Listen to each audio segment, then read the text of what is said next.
Edward Wasnage joins us, lecturer in politics and international studies at the Open University. Edward, thank you very much for being with us. An act of piracy, says Mr. Hunt, or justifiably an act of revenge, according to the Iranians. Where do you think the truth lies on this one?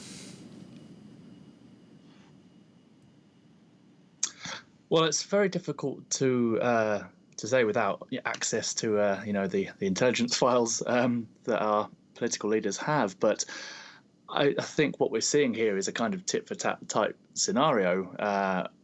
Jeremy Hunt talks about an act of international piracy by the Iranian government, but the Iranian government equally talk about the seizure of the tanker off the Straits of Gibraltar last week as an act of piracy in similar terms as well. So we are kind of seeing both sides seeking to take the moral high ground, I suppose, in this confrontation. Indeed. And one could perhaps see a situation where a return of both ships could just end this situation. However, there's always going to be this tension about what happens in the Strait of Hormuz, and Jeremy Hunt there talking about the action being taken to make sure that there's a safe passage of shipping through the Strait of Hormuz. What might that protection be? What kind of shape might it take, do you think?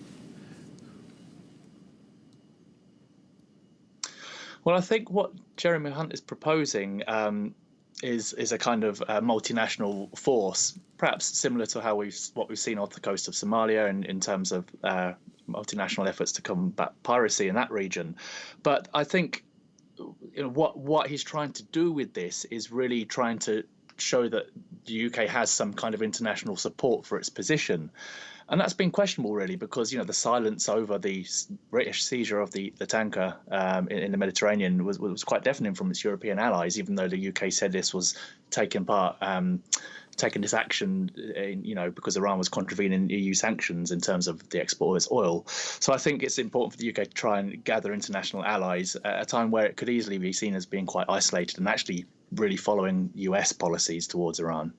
The other story we're looking at is the alleged spies, US spies, arrested, 17 of them, some already sentenced to death. I'm not going to ask you to comment on that in particular because very little is confirmed about this and denials are coming from both sides. But on a broader sense, given what else is happening, is there a danger here of falling into a wider conflict, even a war, almost by accident?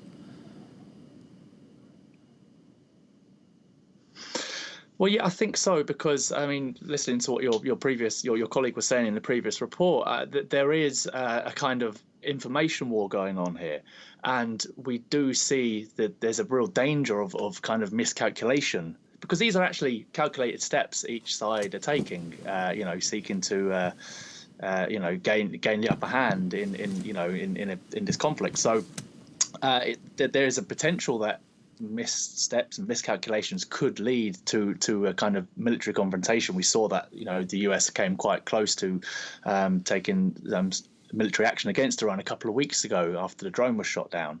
But we are seeing claim and counterclaim all the time, and I think from Iran's perspective, it's really important that they show and maintain their independence in their foreign policy and in their international affairs, to show that they're not going to be kind of pushed around. So I think it wants to show that it has a strong presence in the region. After all, this is in its own backyard, and it doesn't want to see an increase in foreign military power coming into the Persian Gulf. Dr. Edward Wasage of the Open University, thank you very much indeed.